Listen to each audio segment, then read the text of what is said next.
The gavel fell with unusual force as Judge Juan leaned back in his leather chair, a smirk dancing across his weathered features. He had no idea that in less than 20 minutes, federal agents would storm through those same courtroom doors, armed with warrants that would shatter his decades-long reign of corruption. What started as routine legal proceedings was about to explode into the most dramatic courtroom arrest in Manhattan history. And it all began when he made the fatal mistake of underestimating the woman standing before his bench. Before we jump back in, tell us where you're tuning in from, and if this story touches you, make sure you're subscribed, because tomorrow, I've saved something extra special for you. Pam Bondi stood motionless at the defendant's table, her steel blue eyes never wavering as Merchant's condescending laughter echoed through the packed courtroom. She had walked into this chamber knowing full well that the judge presiding over her case was bought and paid for, his decisions predetermined by the highest bidder. But what Merchant didn't know was that every word he spoke, every corrupt gesture he made, was being recorded by a federal wiretap operation that had been months in the making. The trap was set, and he was about to walk straight into it. The courtroom held its collective breath as tension crackled through the air like electricity before a storm. Journalists packed the gallery, their phones discreetly recording what they thought would be just another political prosecution. Defense attorneys shuffled papers nervously, sensing something bigger brewing beneath the surface. Even the court stenographer's fingers seemed to hesitate over her keys, as if she knew she was about to document something that would make headlines around the world. Merchant adjusted his black robes with theatrical flair, completely oblivious to the federal surveillance team positioned just outside the courthouse. He had grown so comfortable in his corruption, so confident in his untouchable status, that he couldn't see the walls closing in around him. The bribes, the fixed verdicts, the backroom deals that had made him wealthy beyond a judge's salary, all of it was about to come crashing down in the most public way possible. The morning sun cast long shadows across the steps of the Manhattan Criminal Courthouse as Pam Bondi's black sedan pulled up to the curb. She had arrived 30 minutes early, not out of nervousness, but out of strategy. Every move she made today had been calculated, every word she would speak carefully chosen. This wasn't just another court appearance, it was the culmination of a federal investigation that had taken 3 years to build, and she was about to play her part in bringing down one of the most corrupt judges in New York history. Inside the courthouse, security guards went through their morning routines, completely unaware that FBI Special Agent Maria Santos was already positioned in the building's command center, monitoring communications and waiting for her signal. The operation, codenamed Blind Justice, had been in development since 2021, when whistleblowers first came forward with evidence of Merchant's extensive corruption network. Wiretaps, financial records, and testimony from dozens of sources had built an airtight case, but they needed one final piece, a live demonstration of his corruption in action. The courtroom began filling with the usual cast of characters. Court reporter Janet Walsh took her position, her fingers already warming up on the stenotype machine that would capture every word of what was about to unfold. Bailiff Thomas Rodriguez checked his equipment one final time, his hand instinctively resting on his radio as if sensing the importance of the day ahead. In the gallery, investigative journalist Rebecca Chun claimed her seat in the front row, her recording device hidden in her purse, and her notebook ready to document what her sources had hinted would be an extraordinary session. District Attorney Kevin Morrison shuffled through his files one last time, his face betraying none of the anxiety churning in his stomach. He had been briefed on the operation just hours before, sworn to secrecy until the moment federal agents made their move. The charges against Bondi that he was ostensibly prosecuting were fabricated, a necessary deception to draw Merchant into the trap. Every document in his briefcase was part of an elaborate sting operation designed to catch the judge in the act of corruption. Meanwhile, in a nondescript van parked 3 blocks away, FBI Director Patricia Williams monitored multiple screens showing feeds from hidden cameras throughout the courthouse. The van was equipped with the most sophisticated surveillance equipment the Bureau possessed. Every angle covered, every conversation monitored. Agent Santos' voice crackled through her earpiece, confirming that all units were in position and ready to execute the arrest warrant the moment Merchant took the bait. Defense attorney Michael Torres arrived precisely at 8:30, his briefcase containing documents that would never see the light of day if the operation went according to plan. He had been read into the operation 6 months ago when the FBI discovered that Merchant had been pressuring him to throw cases in exchange for continued access to the judge's courtroom. Torres had agreed to cooperate, wearing a wire for dozens of meetings and providing crucial evidence of the judge's systematic corruption. The courthouse buzzed with its usual morning energy, but beneath the surface, a different kind of tension was building. Court clerk Sandra Martinez noticed that Judge Merchant seemed particularly animated this morning, his usual arrogance amplified to an almost theatrical degree. She had worked in his courtroom for 8 years, watching as his behavior grew more brazen with each passing month. The expensive watches, the lavish vacations, the luxury car that no judge's salary could afford, all of it had been carefully documented by federal investigators. As 9 o'clock approached, the pieces of the elaborate sting operation fell into place like dominoes. Merchant entered his chambers for a final review of the day's docket, completely unaware that his private phone conversations were being recorded and his financial transactions monitored in real time. The federal net had been cast wide, capturing not just the judge, but the entire network of lawyers, politicians, and criminals who had been paying for favorable rulings. Bondi made her way through the courthouse corridors with purposeful strides, her legal team flanking her on both sides. Preparing and narrating this story took us a lot of time, so if you are enjoying it, subscribe to our channel. It means a lot to us. Now back to the story. Attorney Sarah Goldman walked to her left, her face a mask of professional composure, despite knowing that they were about to witness the downfall of one of the most powerful figures in the New York legal system. Chief Counsel Robert Kim maintained his position to Bondi's right, his briefcase containing the evidence that would soon be presented to federal prosecutors as part of the conspiracy case. The courtroom doors opened at precisely 9:15, and the assembled crowd rose as Judge Merchant made his entrance. His black robes billowed dramatically as he strode to the bench, his face wearing the expression of a man who believed himself untouchable. The irony was palpable. He was about to preside over what he thought was a routine political prosecution, completely oblivious to the fact that he was walking into the biggest legal trap of his career. Outside the courthouse, news vans had begun arriving as word spread through the legal community that something significant was happening in Merchant's courtroom. Producer Elizabeth Carter from Channel 7 News positioned her crew across the street, her instincts telling her that this was going to be more than just another court proceeding. She had been following rumors of federal investigation into judicial corruption for months, and today felt like the day when all of those whispered conversations would finally bear fruit. The gallery filled with a mixture of genuine spectators and undercover federal agents, each playing their role in the elaborate drama about to unfold. FBI agent Carlos Rivera sat in the third row, his trained eyes scanning the room for any signs that their cover might be blown. His partner, Agent Lisa Chun, had positioned herself near the exit, ready to coordinate with the arrest team the moment they received their signal.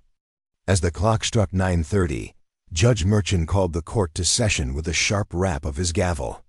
The sound echoed through the chamber like a death knell, though he was the only person in the room who didn't realize it. Bondi rose from her seat at the defendant's table, her posture straight and her gaze unwavering as she prepared to face down the corrupt judge who had no idea that his reign of corruption was about to come to a very public end.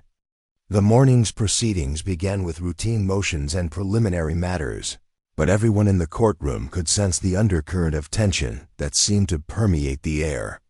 Merchant's voice carried its usual tone of judicial authority, but there was something different about his demeanor, an extra layer of arrogance that suggested he was particularly pleased with himself. He had no way of knowing that every word he spoke was being transmitted directly to FBI headquarters, where teams of analysts were preparing for what would soon become one of the most significant corruption arrests in federal law enforcement history. District Attorney Morrison stood to address the court, his voice steady despite the knowledge that he was about to participate in an elaborate deception designed to expose judicial corruption at its highest levels. The charges he outlined against Bondi were serious: obstruction of justice, conspiracy, and abuse of power, but everyone involved in the operation knew that these accusations were merely props in a much larger theater designed to catch a corrupt judge in the act. Merchant listened to the charges with obvious satisfaction, his fingers drumming against the bench as he contemplated the political impact of convicting such a high-profile defendant. The bribes he had accepted to ensure this outcome were substantial, enough to fund a very comfortable retirement in a non-extradition country. What he didn't realize was that every one of those financial transactions had been monitored and documented by federal investigators who had been building their case with methodical precision. As the morning progressed, the tension in the courtroom continued to build. Court reporter Walsh noticed that her fingers were trembling slightly as she transcribed the proceedings, her intuition telling her that she was documenting something historically significant. Bailiff Rodriguez found himself checking his equipment more frequently than usual, his law enforcement instincts picking up on subtle cues that suggested this was no ordinary court session. The first indication that something was amiss came when Merchant began making increasingly hostile comments toward Bondi's legal representation. His tone grew more condescending with each exchange, his bias becoming so obvious that even the most casual observer would have noticed the impropriety. Defense attorney Torres objected repeatedly to the judge's inappropriate remarks, but Merchant overruled him with growing irritation, his corruption becoming more blatant with each passing minute. FBI Agent Santos monitored the proceedings from her position in the courthouse command center, her finger hovering over the radio that would signal the arrest team to move into position. The threshold for probable cause had been crossed multiple times already, but the operation called for allowing Merchant to dig himself deeper into the hole of his own corruption. Every biased ruling, every inappropriate comment, every display of obvious prejudice was being recorded and would soon become evidence in his federal corruption trial. The morning's proceedings took a dramatic turn when Bondi herself rose to address the court. Her voice was calm and measured as she began to speak, but there was an underlying steel in her tone that suggested she was not intimidated by the corrupt judge glaring down at her from the bench. She had faced down powerful adversaries before, but this situation was different. She knew that justice was finally coming for one of the most corrupt officials in the American legal system. Merchant's reaction to Bondi's address was immediate and visceral. His face flushed red with anger as he leaned forward in his chair, his mask of judicial propriety slipping away to reveal the corrupt politician beneath.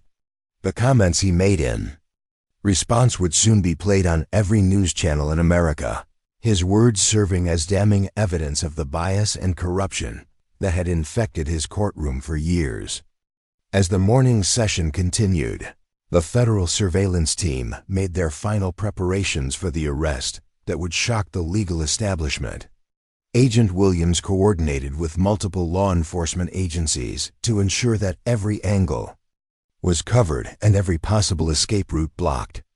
The arrest of a sitting federal judge was unprecedented in modern American history, and they could not afford to let any detail slip through the cracks. The moment of truth was approaching, as Merchant prepared to make the ruling that would trigger his arrest. He had been paid handsomely to ensure a specific outcome, and his arrogance had grown so complete that he no longer bothered to hide his corruption behind the veneer of judicial propriety. The trap was set, the evidence was overwhelming, and justice was finally about to be served in the most dramatic fashion possible. Outside the courthouse, the federal arrest team received their final briefing as they prepared to storm the building. Special Agent Michael Torres, no relation to the defense attorney, led a team of 12 agents who had been specifically trained for high-profile arrests in public settings. They carried with them not just arrest warrants for Judge Merchant, but also search warrants for his chambers, his home, and his offshore bank accounts that had been discovered during the 3-year investigation. The gallery had filled to capacity, with spectators sensing that they were about to witness something extraordinary. Journalist Rebecca Chin checked her recording equipment one final time, her instincts telling her that she was about to document one of the biggest legal stories of the decade. The atmosphere in the courtroom was electric with anticipation, though most of the people present had no idea what was actually about to unfold. As Merchant prepared to deliver his ruling, FBI agent Santos gave the final signal to the arrest team. Federal agents moved into position throughout the courthouse, their presence still hidden from the corrupt judge, who was about to learn that his years of criminal activity had finally caught up with him.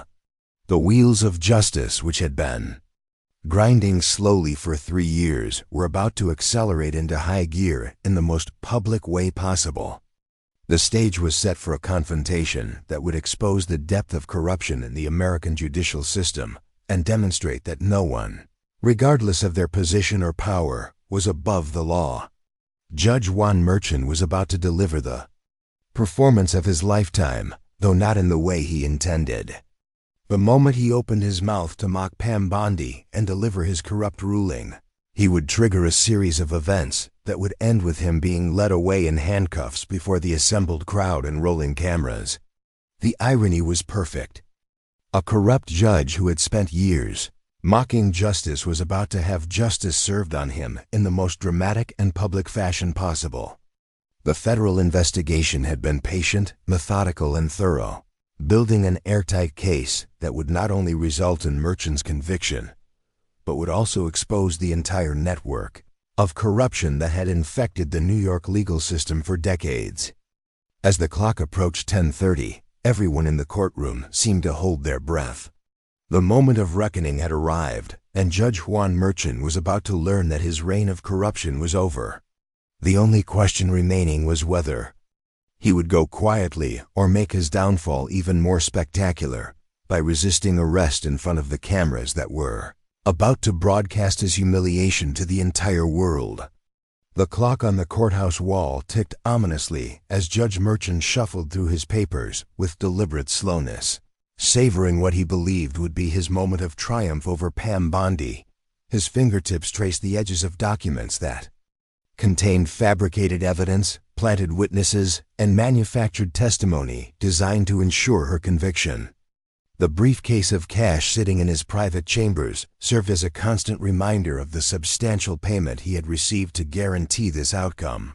But what he didn't realize was that every dollar had been marked with invisible federal tracking ink. Bondi remained standing at the defendant's table, her hands clasped behind her back as she watched Merchant's theatrical preparations. Her legal team had positioned themselves strategically around the courtroom, each attorney wearing nearly invisible earpieces that connected them to the federal command center. The sophisticated surveillance network had captured hundreds of hours of incriminating conversations, financial transactions, and corrupt dealings that would soon transform this courtroom into the epicenter of the largest judicial corruption scandal in American history. The tension in the gallery was palpable as seasoned court observers sensed that something unprecedented was about to unfold. Veteran journalist Marcus Thompson had covered corruption trials for 3 decades, but the electricity in this particular courtroom felt different, charged with an anticipation that suggested seismic revelations were imminent. His photographer, Elena Rodriguez, adjusted her camera settings one final time, her instincts telling her that she was about to capture images that would define her career. FBI Agent Santos monitored the proceedings from her concealed position, watching as Merchant's arrogance reached new heights.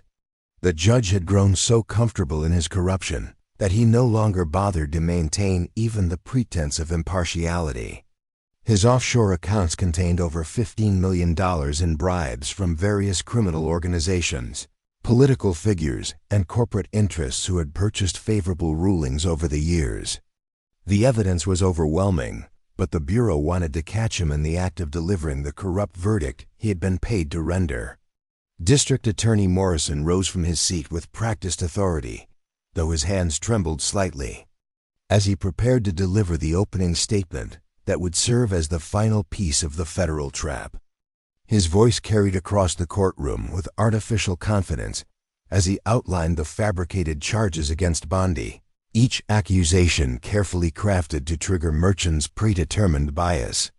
The irony was not lost on anyone involved in the operation that they were using fake charges to expose real corruption.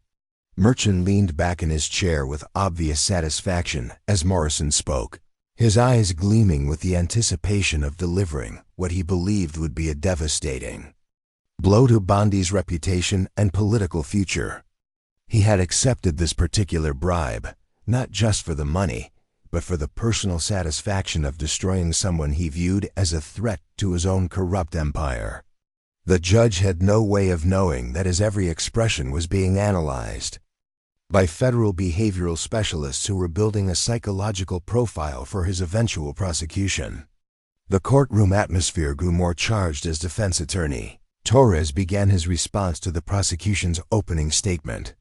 His objections were met with increasingly hostile reactions from Merchant, who seemed determined to demonstrate his bias as openly as possible.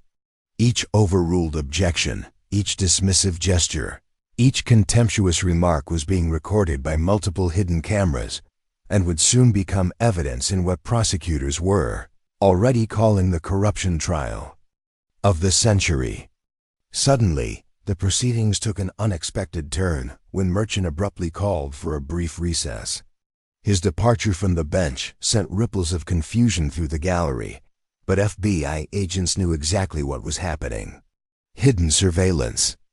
Equipment had captured him taking a phone call from his handler, a shadowy figure connected to international criminal organizations who had been coordinating the corruption network. The conversation, conducted in what Merchant believed was the privacy of his chambers, would later be played in federal court as evidence of his ongoing criminal conspiracy. During the recess, federal agents made their final preparations for the arrest that would shock the legal establishment. Agent Williams coordinated with local law enforcement to establish a perimeter around the courthouse, ensuring that no corrupt associates could warn Merchant or help him escape. The operation had been planned with military precision, accounting for every possible contingency and escape route. Multiple backup teams were positioned throughout Manhattan, ready to intercept any attempted flight. Court reporter Walsh used the break to review her transcription equipment, her professional instincts telling her that she was about to document something historically significant. The stenotype machine had captured every word of the morning's proceedings, creating a permanent record of Merchant's increasingly blatant displays of corruption. Her fingers moved nervously over the keys as she prepared to resume transcribing what she sensed would be the most important session of her career. When Merchant returned to the bench, his demeanor had shifted noticeably. The phone conversation with his handler had emboldened him, and his corruption now radiated from him like heat from a furnace. He surveyed the courtroom with the confidence of a man who believed himself untouchable, completely unaware that federal agents were already positioned throughout the building.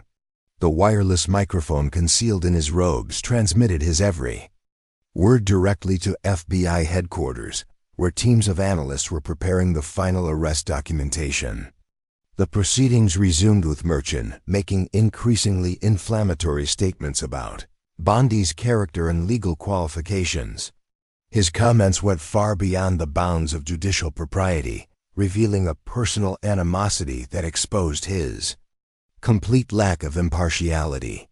Each biased remark was carefully noted by federal observers who were building an ironclad case for judicial misconduct and corruption.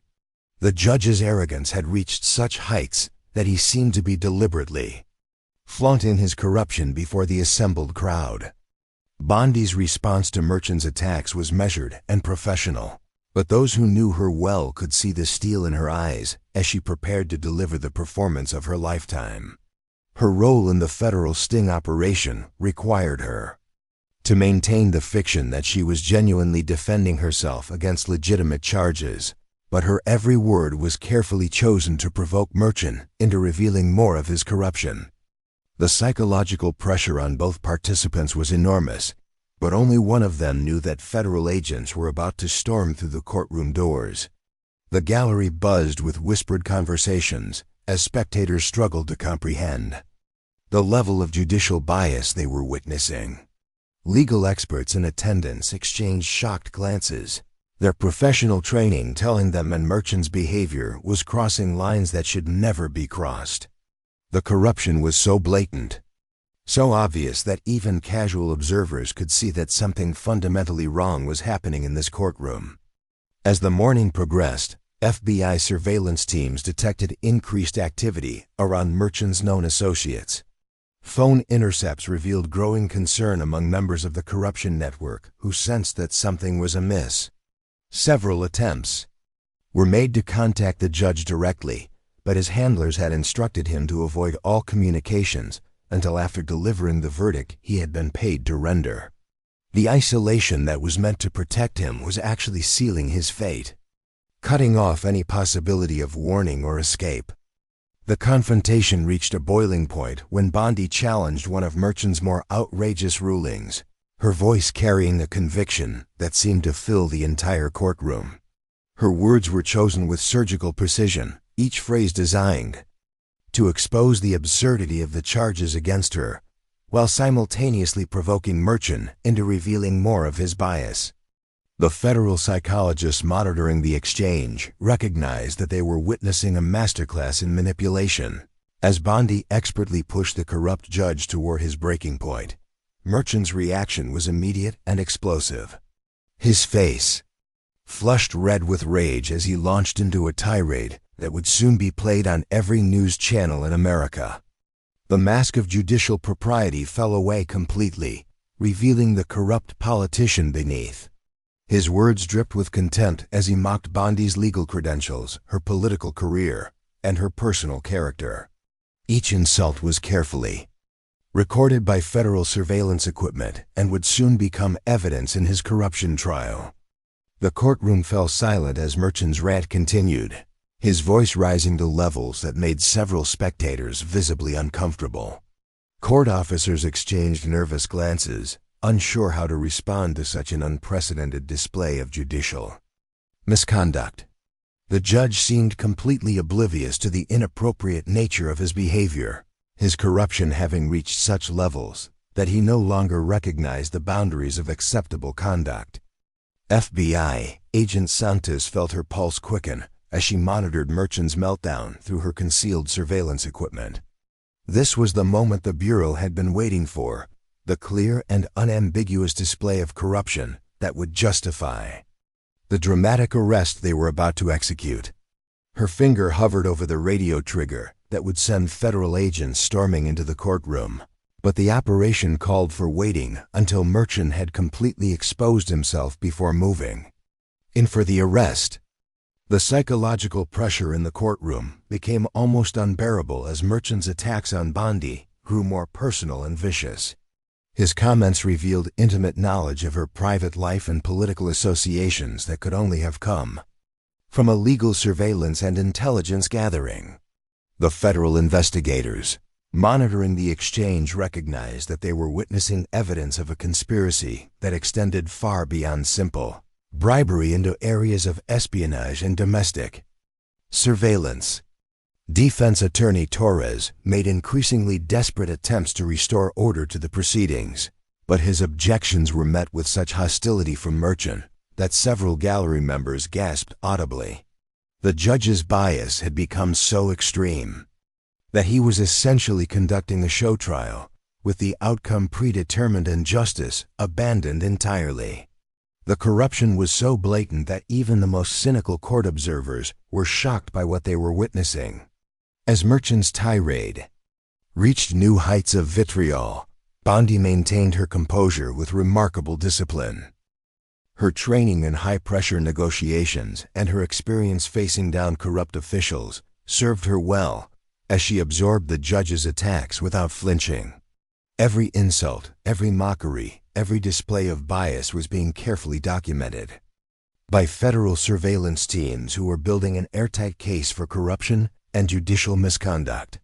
The breaking point came when Merchant made a comment so inflammatory, so obviously biased, that even his own court staff recoiled in shock.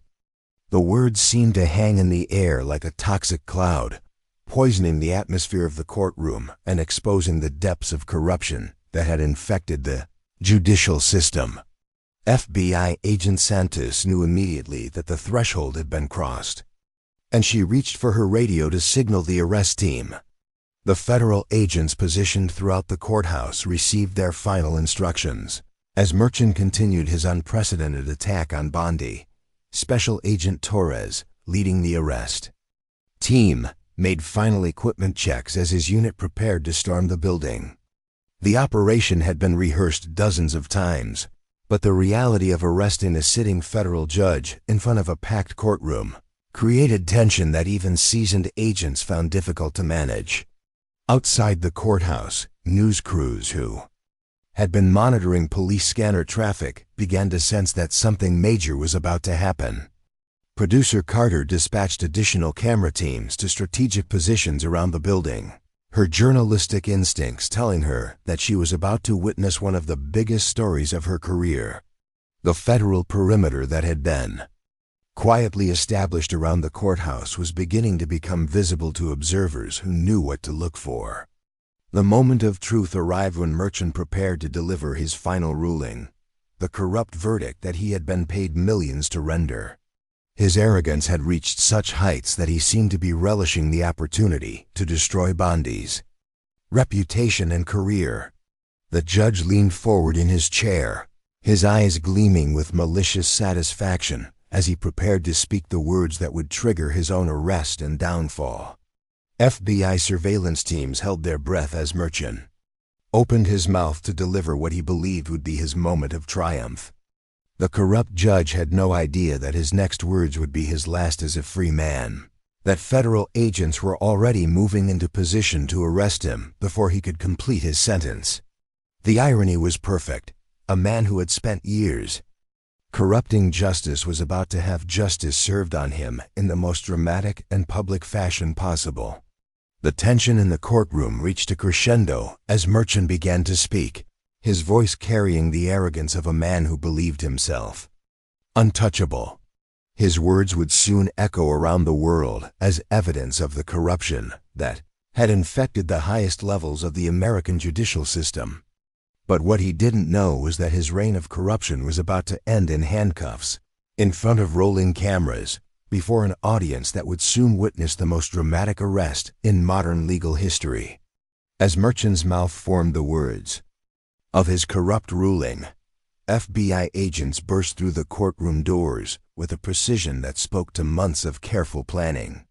The judge's expression of triumph began to transform into confusion, and then terror as he realized that his world was about to come crashing down around him. The federal trap had been sprung, and there would be no escape from the justice that was finally coming for one of the most corrupt officials in American history. The sound of the courtroom doors slamming open echoed through the chamber like thunder, followed immediately by the authoritative voices of federal agents announcing their presence.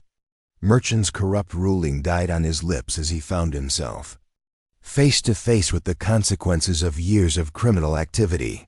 The moment he had been dreading, the reckoning he had convinced himself would never come, was finally at hand in the most public and humiliating way possible. Special Agent Torres led the arrest team into the courtroom with military precision, their movements coordinated and purposeful as they advanced toward the bench where Merchant sat frozen in shock.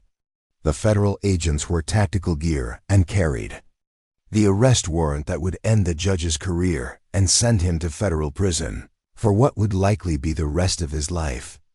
The evidence against him was overwhelming, the corruption undeniable, and the justice long overdue. The gallery erupted in chaos as spectators struggled to comprehend what they were witnessing. Journalists scrambled to capture images and video of the unprecedented arrest, their cameras recording every moment of Merchant's downfall. Court officers stood paralyzed, unsure how to respond to the arrest of the very judge they were sworn to protect. The courtroom that had been the site of so much corruption was finally witnessing the arrival of true justice. Merchant's face had gone pale as the reality of his situation began to sink in. The corrupt judge who had mocked justice for so many years was about to experience it firsthand. His hands shook as he gripped the edges of his bench, his mind racing, as he tried to process the fact that his carefully constructed world of corruption and immunity was collapsing around him. The federal agents approaching his position represented the end of everything he had built through years of criminal activity. FBI Agent Santos emerged from her concealed position, her badge and credentials clearly visible as she coordinated the arrest with calm professionalism. The surveillance operation that had taken 3 years to complete was finally bearing fruit, and the satisfaction of seeing justice served was evident on her face. The corrupt judge who had evaded accountability for so long was finally going to face the consequences of his actions. As the federal agents reached the bench, Merchant made one last desperate attempt to assert his authority, but his voice cracked with fear as he demanded to know what was happening. The arrogance that had characterized his behavior just moments before had evaporated, replaced by the terror of a man who knew that his crimes had finally caught up with him.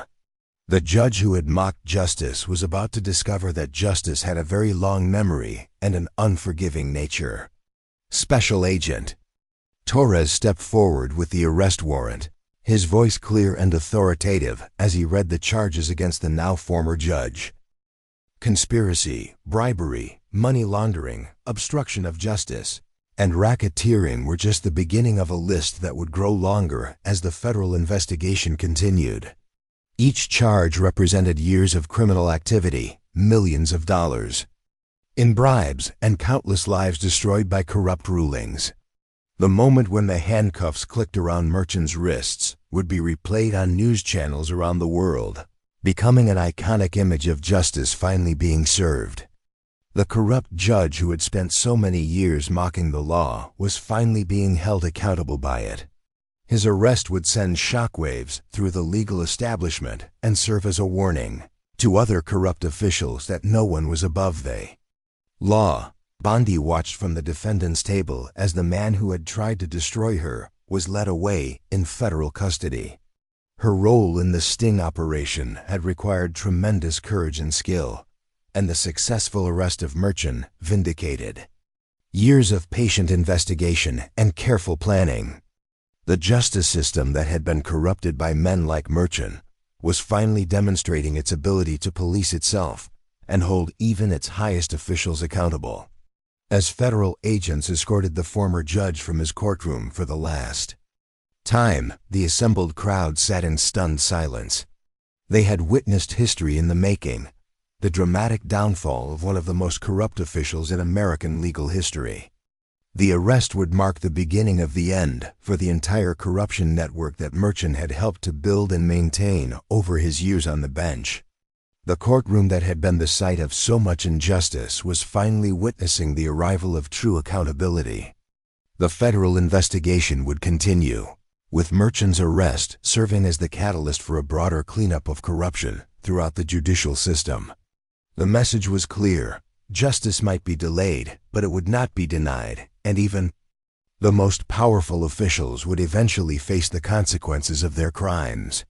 The silence that followed the closing of the courtroom doors was deafening, broken only by the distant sounds of federal agents securing the building and the Soft clicking of cameras capturing what would become one of the most iconic moments in American legal history.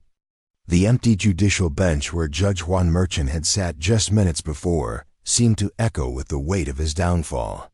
The leather chair still warm from the body of a man whose corruption had finally met its match in the relentless pursuit of justice.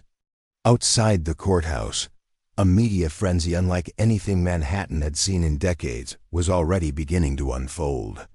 News helicopters circled overhead like mechanical vultures, their cameras capturing aerial footage of the federal agents, who continued to stream into the building carrying boxes of evidence and sophisticated forensic equipment.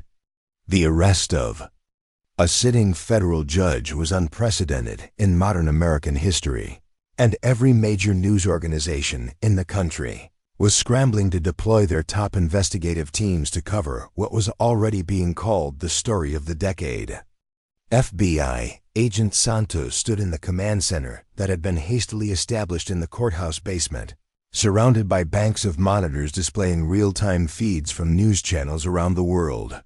The international reaction to Merchan's arrest was immediate and overwhelming, with legal experts from London to Tokyo analyzing the implications of such a dramatic demonstration of American justice in action. The sophisticated surveillance operation that had taken 3 years to develop had not only succeeded in capturing one of the most corrupt judges in federal history, but had also sent a powerful message to corrupt officials everywhere that no one was truly untouchable. The evidence gathered during the operation was staggering in its scope and detail. Merchan's private chambers had yielded a treasure trove of incriminating documents, including detailed records of bribes received, instructions from criminal organizations, and correspondence with other corrupt officials throughout the judicial system. The forensic accounting team that swept his financial records discovered a complex web of offshore accounts, shell companies, and money laundering operations that had allowed him to hide over $25 million in illegal payments over the course of his judicial career. Pam Bondi emerged from the courthouse surrounded by a phalanx of federal agents, her face composed but her eyes reflecting the satisfaction of someone who had just witnessed justice served in its purest form. The role she had played in the sting operation required extraordinary courage and skill, maintaining the fiction of being a defendant, while secretly working with federal investigators to expose the depths of Merchan's corruption. Her performance in the courtroom had been nothing short of masterful, provoking the corrupt judge into revealing his true nature before the hidden cameras that captured every moment of his downfall. The media response was immediate and overwhelming, with every major news network interrupting their regular programming to cover the breaking story. CNN's Wolf Blitzer called it a watershed moment in American jurisprudence, while Fox News anchor Brett Baer described the arrest as proof that the rule of law still means something in this country. MSNBC devoted an entire hour to analyzing the implications of the federal sting operation, with legal experts marveling at the sophistication and patience required to build such an airtight case against a sitting federal judge. Within hours of Merchan's arrest, social media platforms exploded with reaction videos, memes, and hashtags celebrating the dramatic downfall of the corrupt judge. The hashtag #JusticeServed began trending worldwide, accompanied by millions of posts sharing clips of the arrest and praising the federal agents who had brought Merchan to justice.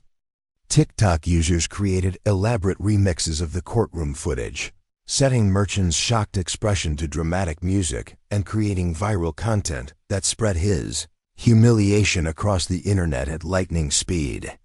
The legal community's reaction was swift and decisive, with bar associations around the country issuing statements condemning judicial corruption and praising the federal investigation that had exposed Merchan's crimes.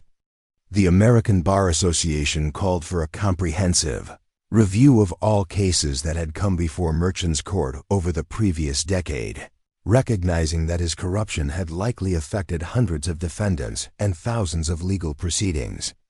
Law schools immediately began incorporating the case into their ethics curricula, using Merchant's downfall as a cautionary tale about the consequences of abandoning judicial integrity. Federal investigators wasted no time in expanding their probe into the corruption network that Merchant had helped to establish and maintain. Within 24 hours of his arrest, search warrants were executed at the offices of 12 other judges, 37 attorneys, and dozens of political figures who had been identified through the wiretaps and financial records seized during the operation.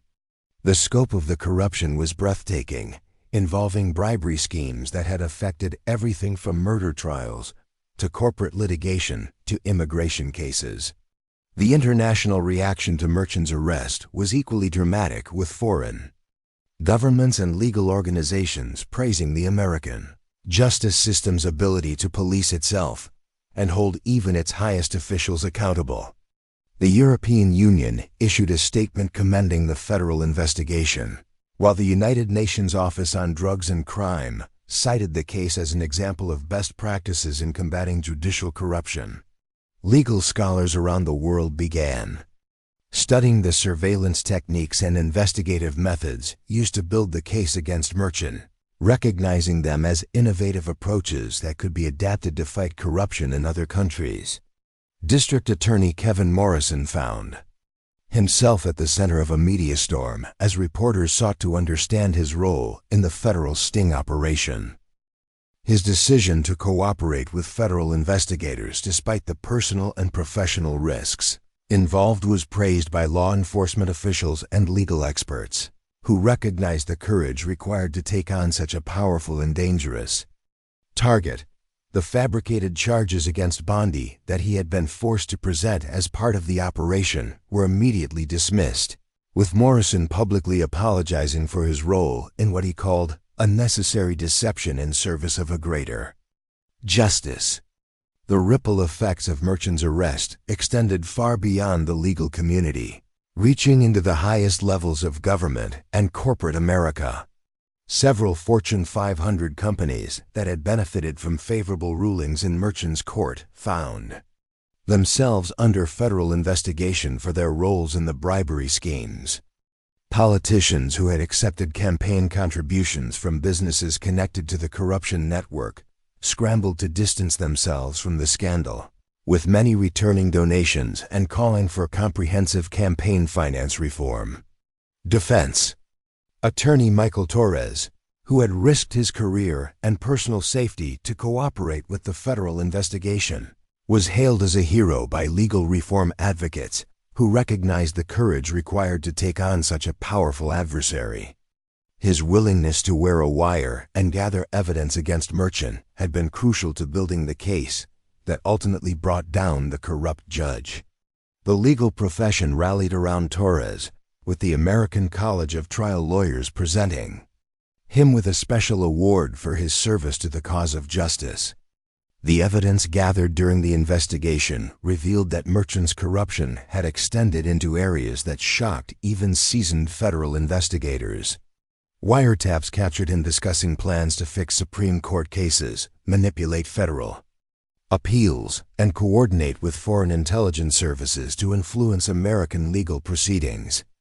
The national security implications of his activities prompted the FBI to launch a separate counterintelligence investigation to determine whether Merchant had been operating as a foreign agent or had simply been selling American justice to the highest bidder.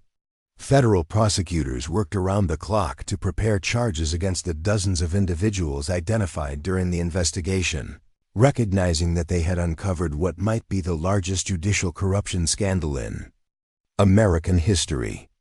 The evidence was so overwhelming and the crime so serious that many defendants began cooperating with authorities in hopes of receiving reduced sentences. The domino effect of Merchant's arrest was exposing corruption at every level of the legal system, from traffic court judges to federal appellate courts. The impact on Merchant's family was swift and devastating, with his wife and children finding themselves under intense media scrutiny as details of his corruption became public. Federal Agents seized their luxury home in the Hamptons, their yacht, and several expensive automobiles that had been purchased with bribery money. Bank accounts containing millions of dollars were frozen, leaving the family financially devastated and facing the prospect of civil forfeiture proceedings that could strip them of everything they had accumulated during Merchant's criminal career. Legal analysts marveled at the sophistication of the federal investigation that had brought down Merchant, noting the innovative use of financial forensics, behavioral analysis, and surveillance technology that had made it impossible for the corrupt judge to hide his crimes. The case was already being studied by law enforcement agencies around the world as a model for investigating high-level corruption. The FBI's patient, methodical approach had paid off spectacularly, proving that even the most powerful officials could be held accountable if investigators were willing to invest the time and resources necessary to build an airtight case.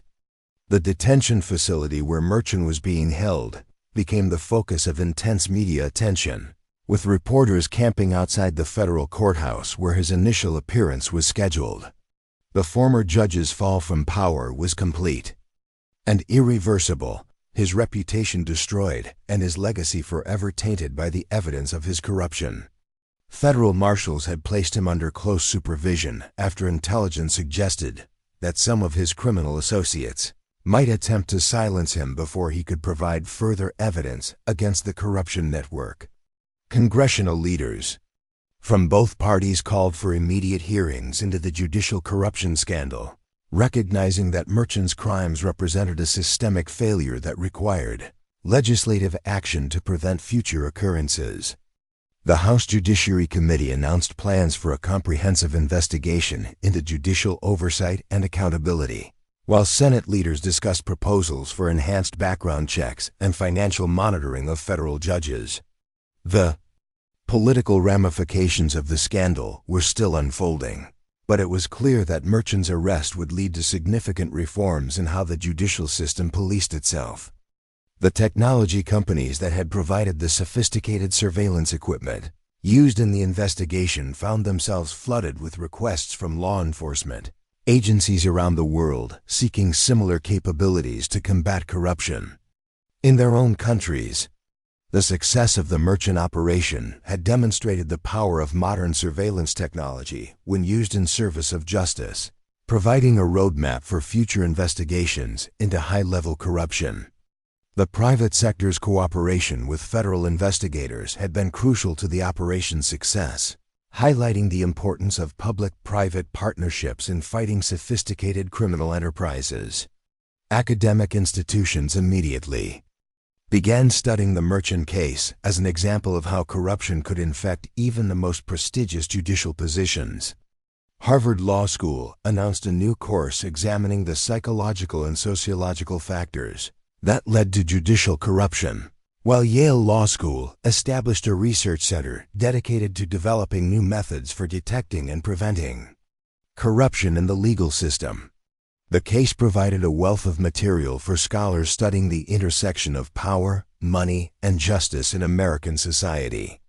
The international legal community's reaction to Merchant's arrest was overwhelmingly positive, with many foreign observers noting that the United States had demonstrated its commitment to the rule of law by aggressively prosecuting one of its own federal judges. The case became a powerful tool in American diplomatic efforts to combat corruption abroad, providing concrete evidence that the U.S. was serious about fighting corruption at all levels of government. The State Department began incorporating the Merchant case into its anti-corruption training programs for foreign officials and judges. Civil rights organizations that had long suspected Merchant of bias in cases involving minorities and immigrants praised the federal investigation for exposing the true extent of his corruption. The evidence gathered during the operation revealed that Merchant had accepted substantial payments to ensure harsh sentences for certain defendants while providing lenient treatment for others based solely on their ability to pay bribes. The systematic nature of his corruption had perverted justice for countless individuals, many of whom were now seeking to have their cases reviewed and potentially overturned. The Federal Bureau of Prisons prepared for what would likely be a high-profile and challenging incarceration, recognizing that Merchant's status as a former federal judge would make him a target for violence from other inmates. Special arrangements were made to ensure his safety while he awaited trial, though federal prosecutors made it clear that his cooperation in identifying other corrupt officials would be essential to securing any consideration for reduced sentencing. The prospect of spending the rest of his life in federal prison had already prompted Merchant to begin discussions with his attorneys about a potential plea agreement. Financial investigators continued to unravel the complex web of corruption that Merchant had helped to weave, discovering connections to organized crime families, foreign intelligence services, and multinational corporations that had paid for favorable treatment in his courtroom. The money trail led to bank accounts in dozens of countries, revealing a global network of corruption that had used the American judicial system as a commodity to be bought and sold. The investigation was expanding rapidly as new evidence emerged, promising to expose corruption on a scale that few had imagined possible. The immediate aftermath of Merchant's arrest saw a flurry of activity as federal agents continued to execute search warrants and make arrests throughout the corruption network.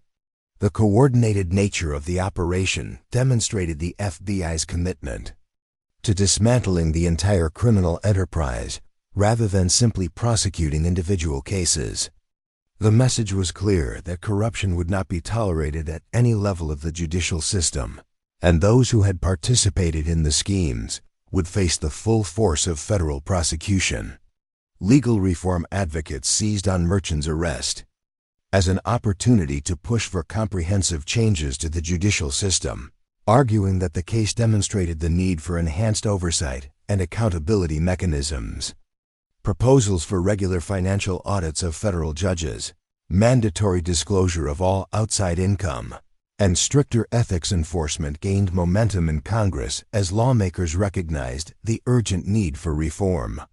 The scandal had exposed serious weaknesses in the current system of judicial oversight, and there was broad bipartisan agreement that significant changes were necessary.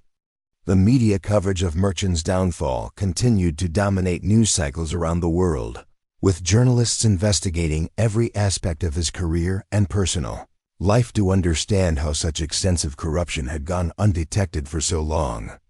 Investigative reporters uncovered evidence of lavish spending, suspicious real estate transactions, and luxury travel that should have raised red flags years earlier.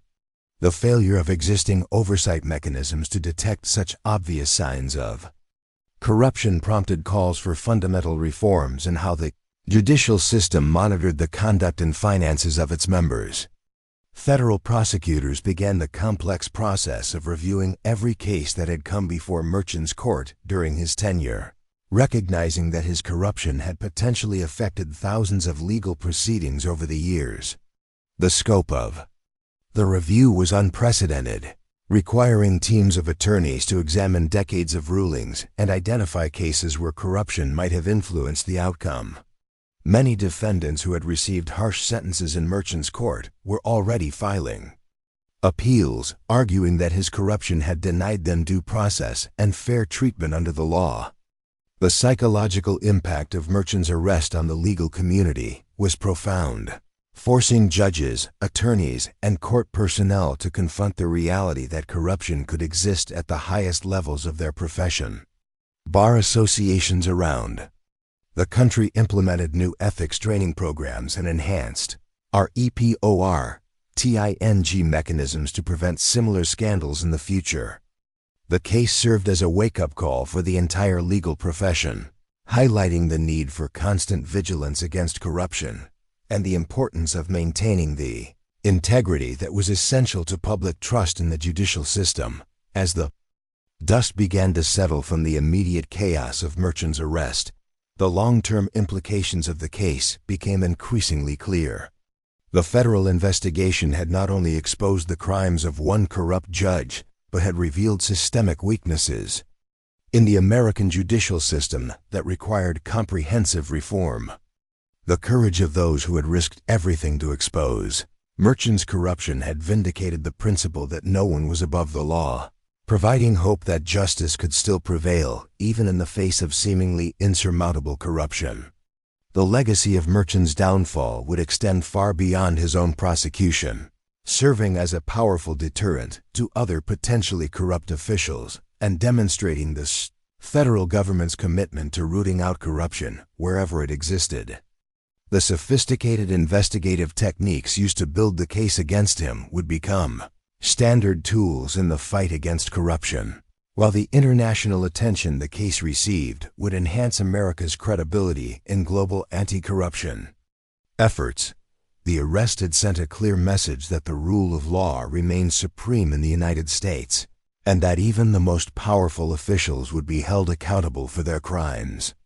The transformation of the courthouse where Merchant had presided over so many corrupt proceedings was symbolic of the broader changes taking place throughout the judicial system. Federal agents had stripped his chambers of all evidence, leaving behind only empty shelves and clean walls that seemed to represent a fresh start for American justice.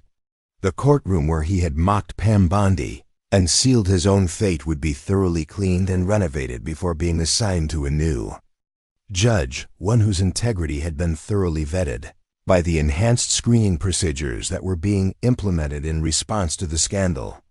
The final chapter of Merchant's story was still being written as federal prosecutors prepared for what would likely be one of the most closely watched trials in American legal history.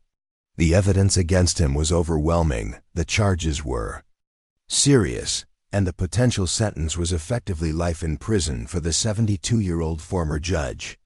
His cooperation with federal investigators could potentially reduce his sentence, but the scope of his crimes was so extensive that even a plea agreement would likely result in decades behind bars.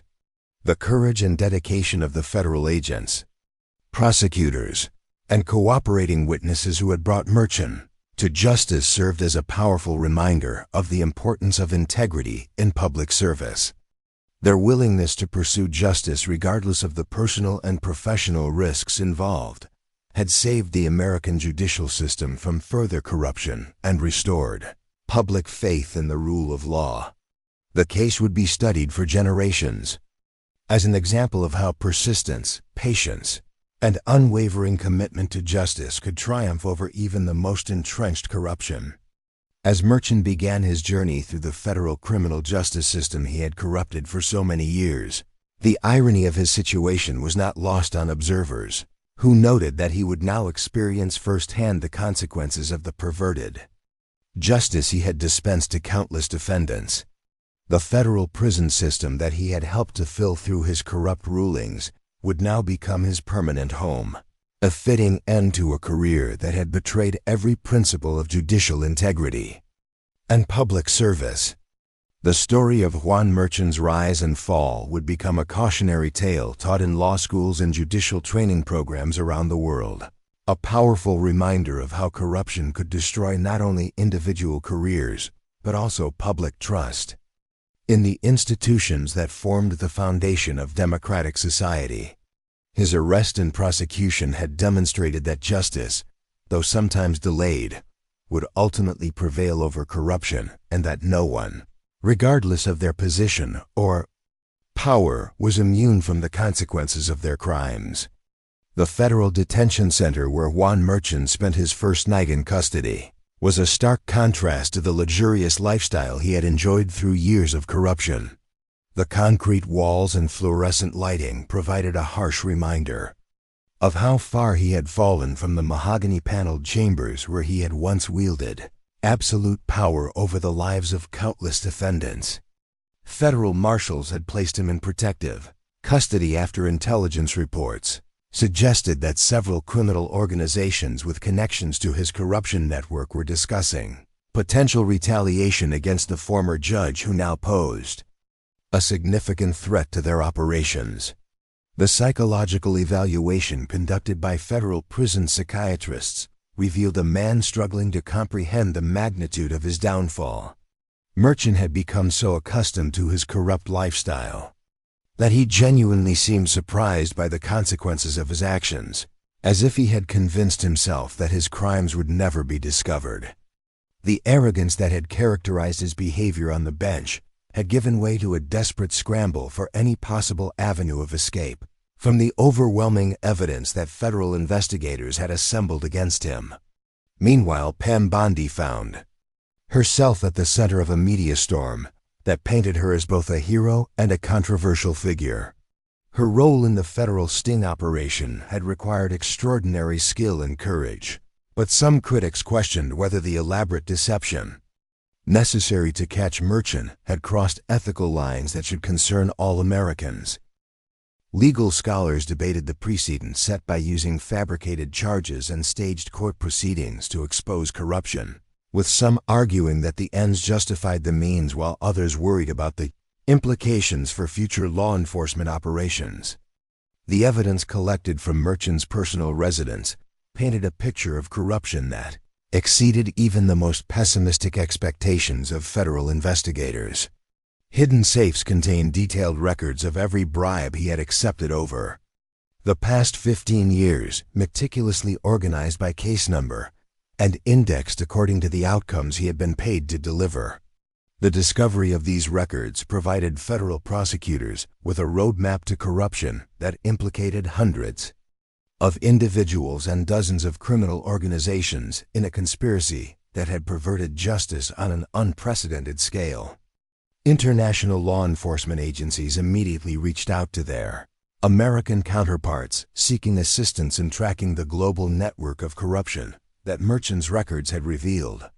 Bank accounts in Switzerland, the Cayman Islands, and Panama contained millions of dollars that had been laundered through complex financial schemes designed to hide the source of the payments.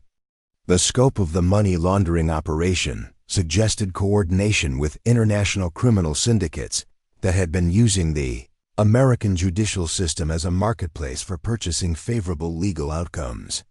The Federal Bureau of Investigation established a special task force dedicated exclusively to prosecuting the dozens of cases emerging from the Merchant investigation.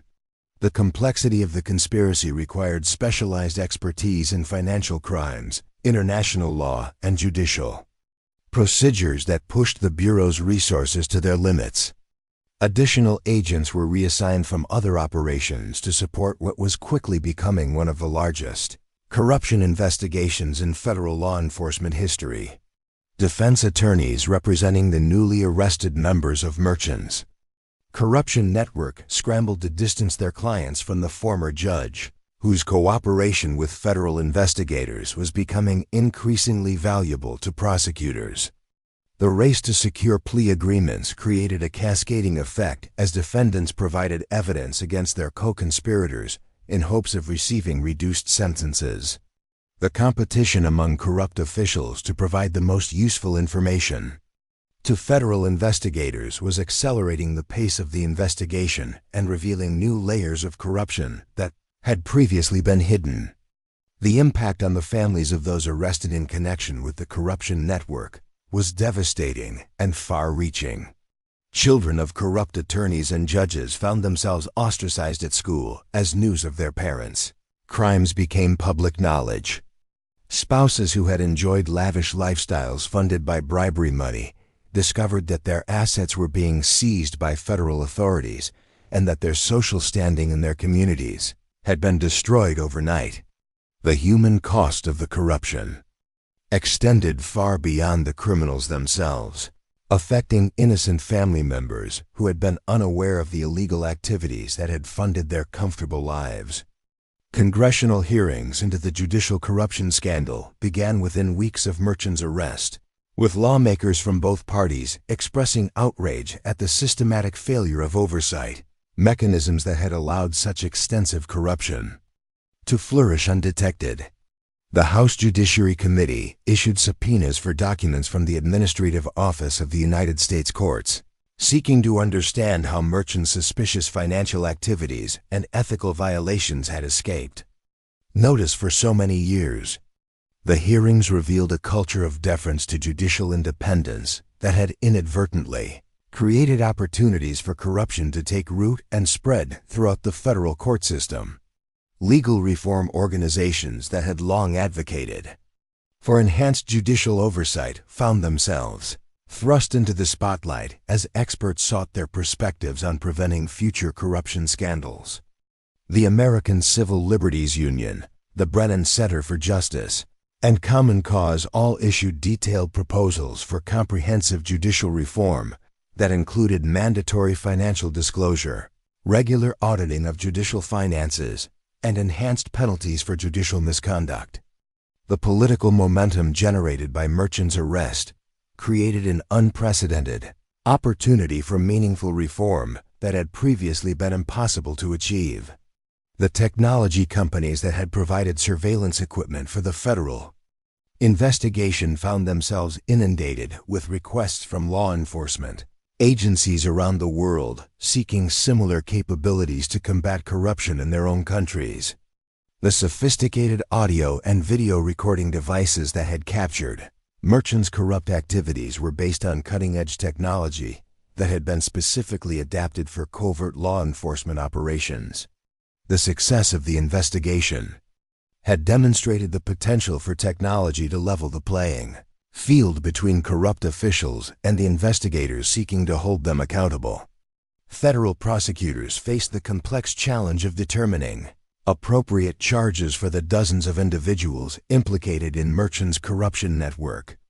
The evidence revealed crimes ranging from simple bribery to complex racketeering conspiracies that had operated across state and international boundaries.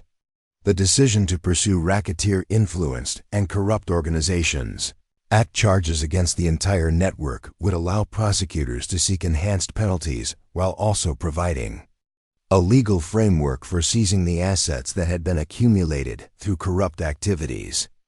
The Administrative Office of the United States Courts implemented emergency measures to review the financial disclosures and ethical compliance records of all federal judges in response to the Merchan scandal. The comprehensive audit revealed dozens of potential violations that had previously gone unnoticed, leading to additional investigations and disciplinary actions. The systematic review exposed weaknesses in the existing oversight system that allowed corruption to flourish unchecked, prompting calls for fundamental reforms in how the judicial system monitored the conduct of its members. International diplomats noted that Merchan's arrest had enhanced America's credibility in global anti-corruption efforts, providing concrete evidence that the United States was serious about fighting corruption at all levels of government. The case became a powerful tool in diplomatic negotiations with countries where judicial corruption was endemic, demonstrating that even the most powerful officials could be held accountable when proper investigative techniques were employed. The State Department began incorporating lessons learned from the Merchan investigation into its training programs for foreign law enforcement officials. The detention of Merchan's co-conspirators created a crisis in several ongoing federal cases where their testimony or legal representation was crucial to pending proceedings. Courts across the country were forced to declare mistrials or grant continuances as the corruption scandal disrupted normal judicial operations. The ripple effects of the investigation extended far beyond the immediate participants, affecting hundreds of cases and thousands of individuals whose legal proceedings had been contaminated by corruption. Academic researchers studying the psychology of corruption found the Merchan case to be a treasure trove of data about how intelligent, educated individuals could rationalize increasingly serious criminal behavior over extended periods. The former judge's detailed records provided insights into the gradual process by which small ethical compromises had evolved into systematic criminal activity. The case became a subject of study for behavioral economists and social psychologists, seeking to understand the decision-making processes that led respectable professionals to abandon their ethical obligations. The Federal Judicial Center announced plans to completely overhaul its ethics training programs in response to the corruption scandal, recognizing that traditional approaches to judicial education had failed to prevent the systematic criminal behavior that Merchant had engaged in for years. New curricula would include intensive training on recognizing and reporting corruption, enhanced financial disclosure requirements, and regular psychological evaluations designed to identify judges who might be vulnerable to corrupt influences. The comprehensive reforms represented the most significant changes to judicial training and oversight in the history of the federal court system. Civil rights attorneys immediately began filing motions to review thousands of cases that had been decided in Merchant's court, arguing that his systematic corruption had denied their clients due process and equal protection under the law. The scope of the potential appeals was staggering, with some estimates suggesting that every case decided during his tenure would need to be reviewed for evidence of corruption or bias. Federal appellate courts prepared for an unprecedented caseload, as defendants sought to overturn convictions that might have been influenced by bribes or other corrupt considerations. The international law enforcement community closely monitored the investigative techniques used to expose Merchant's corruption, recognizing that the methods developed by American investigators could be adapted to combat judicial corruption in other countries. The sophisticated financial analysis, behavioral profiling, and surveillance technology that had been employed in the investigation represented significant advances in anti-corruption methodology that could have global applications. Training programs were established to share these techniques with law enforcement agencies in countries struggling with endemic judicial corruption. Financial analysts studying the economic impact of Merchant's corruption estimated that his corrupt rulings had cost the American economy hundreds of millions of dollars through distorted legal outcomes that favored criminal enterprises over legitimate businesses. The systematic corruption had created an underground marketplace where justice could be purchased by those with sufficient resources, undermining the rule of law that was essential to economic stability and growth. The arrest and prosecution of the corruption network was expected to restore confidence in the judicial system and eliminate the economic distortions created by purchased justice. The Federal Bureau of Prisons implemented special security protocols for Merchant and his co-conspirators, recognizing that their knowledge of criminal operations made them valuable targets for silencing by organized crime groups. Intelligence reports indicated that several criminal organizations were discussing potential assassination attempts against former associates who might provide damaging testimony to federal investigators. The enhanced security measures included constant surveillance, restricted communications, and isolation from the general prison population to ensure the safety of cooperating witnesses. Legal historians noted that Merchant's case represented the most significant judicial corruption scandal since the federal judiciary was established, surpassing even the notorious cases of the early 20th century in terms of scope and systematic criminal behavior. The detailed documentation of corrupt activities that investigators had recovered provided unprecedented insights into how judicial corruption operated in the modern era. The case would undoubtedly become a landmark study in legal education, demonstrating both the vulnerabilities of the judicial system and the effectiveness of determined law enforcement efforts to combat corruption.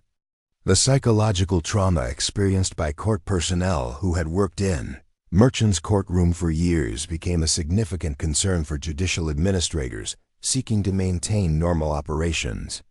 Many employees reported feeling betrayed and disillusioned after learning the extent of corruption that had been occurring under their noses. Counseling services were provided to help court staff process the emotional impact of discovering that their workplace had been thoroughly corrupted by criminal activity. The experience highlighted the collateral damage caused by corruption that extended far beyond the immediate participants in criminal schemes.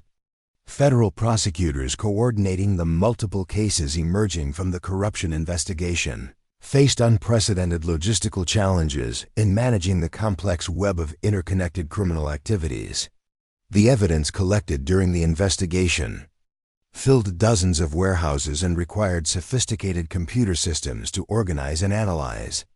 Teams of forensic accountants worked around the clock to trace the flow of bribery money through complex financial networks that spanned multiple countries and involved hundreds of transactions designed to conceal the source and destination of corrupt payments.